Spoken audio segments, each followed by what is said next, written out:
I want to acknowledge Jeremy Liebler and Alan Casuto and all of the people here at the Zionist Federation. I particularly want to acknowledge some heroic people in the room. Stephen Prower, who just rose to ask Minister Butler a question, is an absolute hero of mine. The threats to you, Stephen, just for telling the truth and for being a Jewish academic and for being proud of who you are and wanting the same rights and securities as every other Australian has been disgraceful, and you have met those threats with dignity and redoubled your passion. So thank you for all that you do. Let me acknowledge all of the Augis students in the room. I can see a few Augis friends. I don't know if Vi Burston is the New South Wales Augis president. She is, so I will single her out for her great works. And I don't know if Liat Granot is in the room. There she is, who used to make me look good in my office and is also the ACT president. And just wonderful, wonderful people. And everyone who's here from Augis on the front line.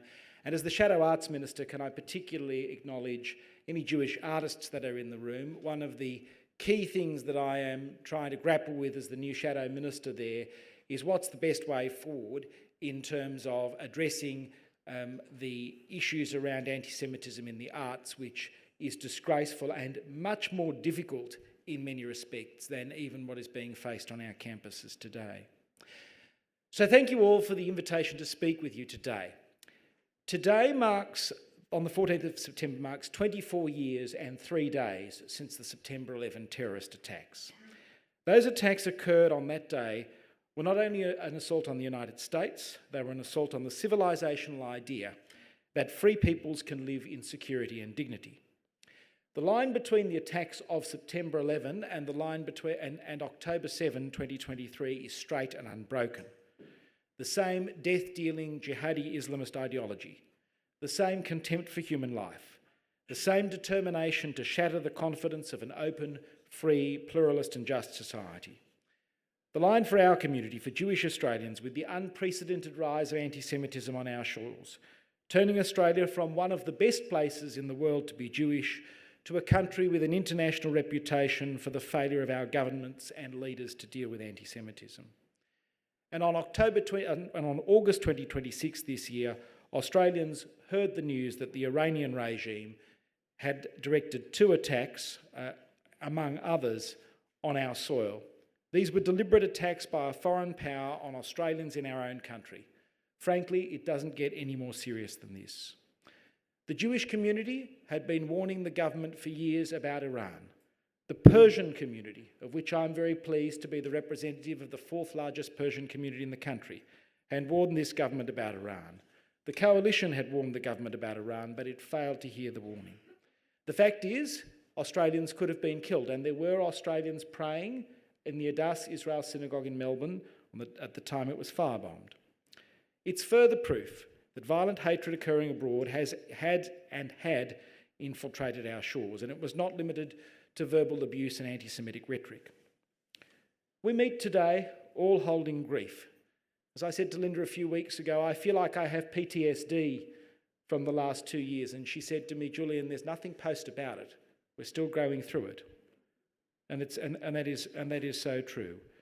We meet today holding grief, resilience and purpose following the rise of the anti-Semitic attacks across the world and indeed here in this country. Nearly 2 years after October 7, our community is still calling for this government to act. And while the Albanese government has been consistent in being slow to act on every issue affecting the Jewish community, and it holds the record of being Australia's most hostile government towards our friend, ally and security partner, the State of Israel, funding UNRWA, changing the capital of Israel and moving away from Australia's traditional voting record at the United Nations, it is the people in this room who continue to do the heavy lifting that should be the responsibility of government. Correcting the misinformation about Zionism, protecting our synagogues, our schools and our community places, calling out universities and other institutions for failing to stamp out the anti-Semitism in their ranks.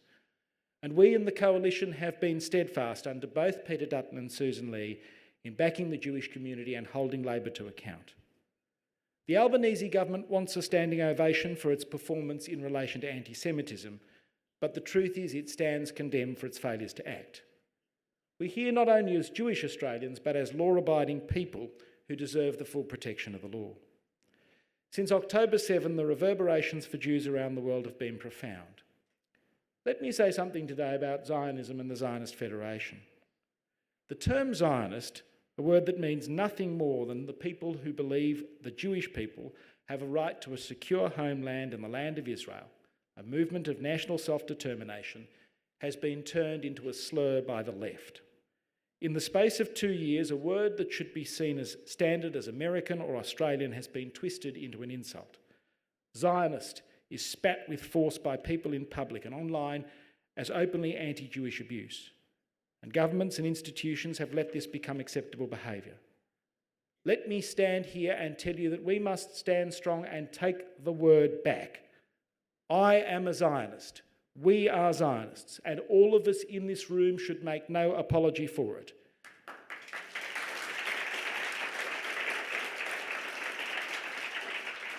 When we allow the word Zionism to be delegitimised, we risk Jewish safety and we risk the Jewish people being delegitimised. When Zionist is used as a playground insult, it is very often a proxy for Jew. Our standards already recognise that racial and homophobic slurs are not political speech.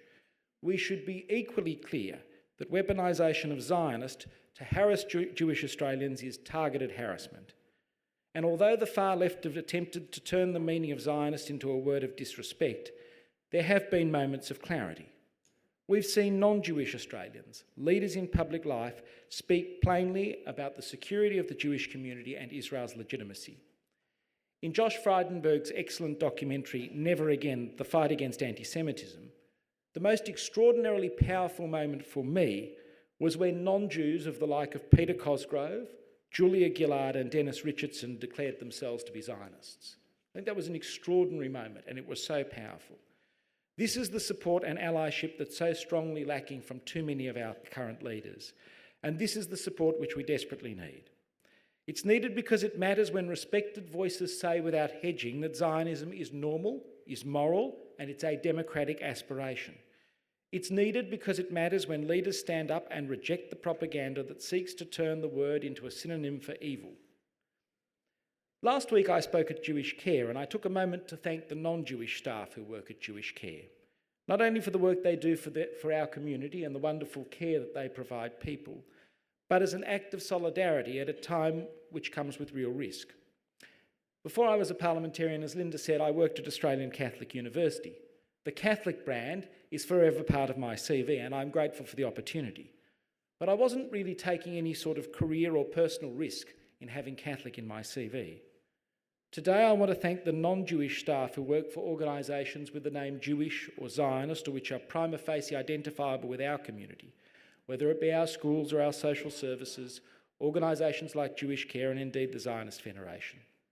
For anyone who has the opportunity to have roles in these organisations, the choice is a badge of honour. But we cannot deny for some that in this political climate it can also close doors. To stand with our community in their professional lives, I say thank you. You've chosen solidarity and principle over hate and division. Friends, it's now 708 days since the terrorist attacks of October 7. There is the constant ache that sits behind every conversation, the ache for the hostages. Their faces and their names are not abstract. Every day that passes is a fresh cruelty to them and their families and a reminder of the stakes. The hostages must remain front and centre of any conversation about the Middle East. Nearly 2 years on, dozens still remain in Gaza. The case for their release is moral and universal, and you don't need to be Jewish to demand it. You simply need to be human. The message is simple, but the media no longer emphasises the importance of bringing them home. When a school student in my electorate this week asked me what is my yellow ribbon for, I said it is because I want peace in the Middle East. And this ribbon is a reminder that peace in the Middle East begins by bringing the hostages home, hostages who've been held in Gaza for nearly 2 years, hostages that I don't want the world to forget. In a fortnight, the United Nations General Assembly will meet for what is known as Leaders' Week. The Albanese government's flawed foreign policy will be on display as the name of our country is added to a resolution on the unilateral recognition of a Palestinian state. There will be much backslapping and self-congratulations. The achievement of those in the political left who've conducted a 50-year struggle to delegitimise the State of Israel will be celebrated by our Prime Minister and Penny Wong as an achievement. Maybe it's good Minister Butler left for this part of the speech. But an Australian Prime Minister and a Foreign Minister who go to the UN obsessed with lecturing Israel are selling out Australia and our interests at a time when we need Israel's support more than ever. We need Israel's support to deal with Iran after Iran attacked Australians on Australian soil. So when Anthony Albanese mounts the podium at the United Nations, I want him to look the Ayatollah in the eye and condemn his regime for its attacks on Australia and Australian people. I want to see a condemnation of Iran, not Israel. That should be the focus of Anthony Albanese's speech on the world stage. Instead of resolutions against Israel, Australia should be proposing resolutions condemning Iran for its attacks on our country, on the Jewish community, on the Persian community, for its state-sponsored terror around the world and for its human rights abuses at home.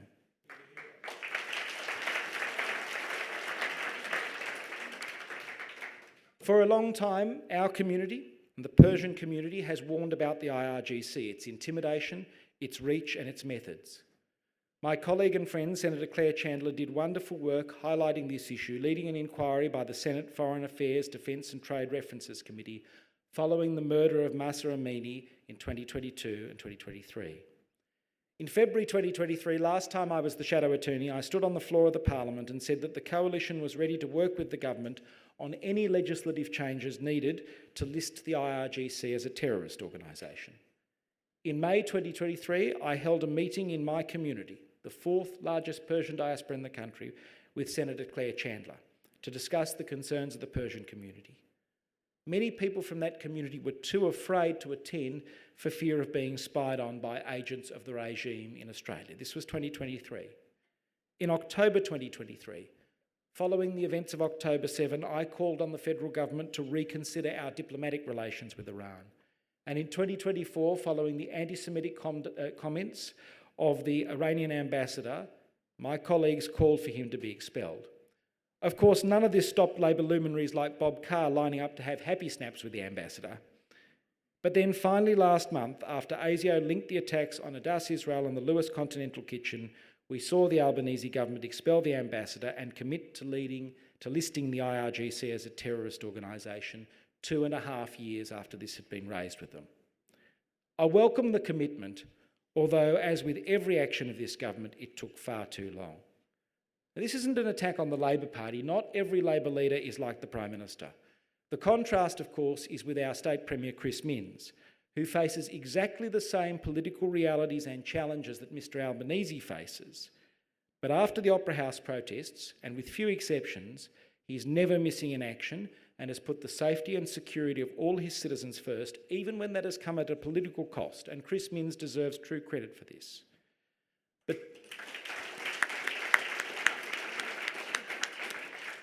But sadly, the Albanese government either ignores the concerns of the Jewish community or takes simply too long to address them. The Coalition proposed laws banning Nazi symbols and salutes. Labor voted against them and then finally introduced their own. Labor continues to oppose a judicial inquiry into anti-Semitism on campus. And let's hope whoever the ANU appoints to replace Genevieve Bell, the new Vice-Chancellor, actually takes the issue seriously and deals fairly with their Jewish staff and students. Labor took nearly a year to propose legislation banning doxing, following the doxing of Jewish creatives, artists and small businesses. And when they did produce legislation, they packaged it up with sweetness for their mates and the class action law firms. Labor had to be dragged kicking and screaming to adopt mandatory minimum sentences for hate crimes and terrorist offences. They had to be dragged kicking and screaming to hold a national cabinet on anti-Semitism, and rather than adopting tougher measures and stronger laws as proposed by the Tasmanian Liberal government, the federal government proposed a hate crimes register which mirrors one that the ECAJ has kept for decades. And many of the security and other funding commitments that the Prime Minister takes credit for were first proposed by the Coalition.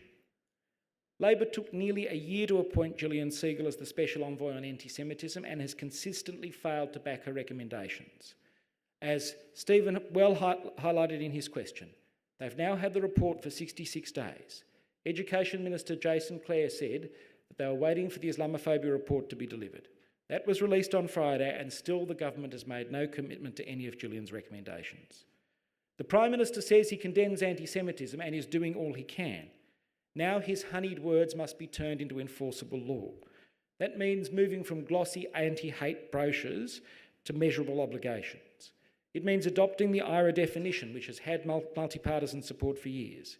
It means institutions receiving government funding should have funding contingent on whether the funding will be used to promote hate and anti-Semitic sentiments through the projects being funded. The standard should be simple. Protect all communities, apply one set of rules, and make sure complaints are heard quickly and addressed decisively. The law must keep pace with reality. Police require the tools to respond to targeted harassment and intimidation on campus, at protests, outside synagogues, and at schools and online. Prosecutors need laws that make it possible to convert charges into convictions when evidence supports it. And we need a government that acts on sound advice, particularly when it's provided by their own self-appointed special envoy. Julian Siegel's provided an authoritative framework for action. The plan is detailed, it's practical, it's national. The government should adopt it and get on with its implementation. This is so important because the most dangerous habit in public life is to believe that a press release is the same thing as policy. Sadly, as the last 2 years has borne out, the problem is that too many on the left don't take anti-Semitism seriously. Now, don't believe me, a politician of the centre-right. I want to quote the wonderful Mindy Satiri, who wrote a beautiful chapter in the recently released book Ruptured Jewish Women in Australia Reflect on Life Post-October 7. Miri spent her life going to protests. She is a figure of the left. And she writes, "Nothing much counts as anti-Semitism anymore for my friends on the left. Suddenly, everybody who's never thought about anti-Semitism knows how to say, stop weaponising anti-Semitism. Every time I point out the government's failures, the Prime Minister accuses me of playing politics. Well, I make no apology for standing up for the Jewish community. I wish more members of Parliament who represent electorates with significant Jewish populations stood up for the Jewish community, as I and my coalition colleagues have done and will continue to do so." Friends, this is not a time where we can be silent or go on a retreat. When we let a loud minority hijack and turn words close to us into a slur to push us away from spaces that we should be included in, it creates hostility and division. We need to tell our story. Australians are fair-minded. They respect courage and clarity. They're prepared to hold two ideas at once: that suffering is real and demands compassion, that Israel has the right and the obligation to defend its people from threats to its existence. We need to speak to that centre. We need to support the next generation. We need to equip our young people to continue to be both proudly Australian and proudly Jewish and proudly Zionist. We need to stand tall in difficult spaces. There will be rooms where the easy thing to do is to slump in the corner and wait for the moment to pass. Don't. Correct the record and keep thanking our allies.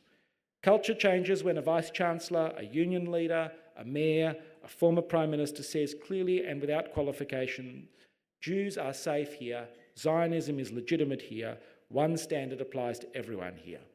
Every time that happens, the civic weather changes and our children breathe a fraction easier. Sadly, life as it was on October 6, 2023, I think is further from reach at this point than it has ever been. Like all of us, I want to see the hostages returned home. I want to see the suffering end. I want to see the aid get through to those who need it. And I want Hamas out of Gaza, ensuring that Israel and Palestinians can finally progress on seeing a two-state solution eventuate. And I want an Australia where a Jewish kid can wear a kippah to school without fear. A Jewish patient can be admitted to a hospital knowing that their level of care won't be different because of who they are. I want universities with one set of rules, police who act quickly, prosecutors with the tools to make cases stick, and social media companies that take responsibility for the harms they amplify. I want a politics that protects all law-abiding citizens. I want a government that turns commitments into laws, plans into implementations, press releases into measurable outcomes. I want institutions that understand that anti-Semitism is not a Jewish problem to be managed, it's a national problem to be solved.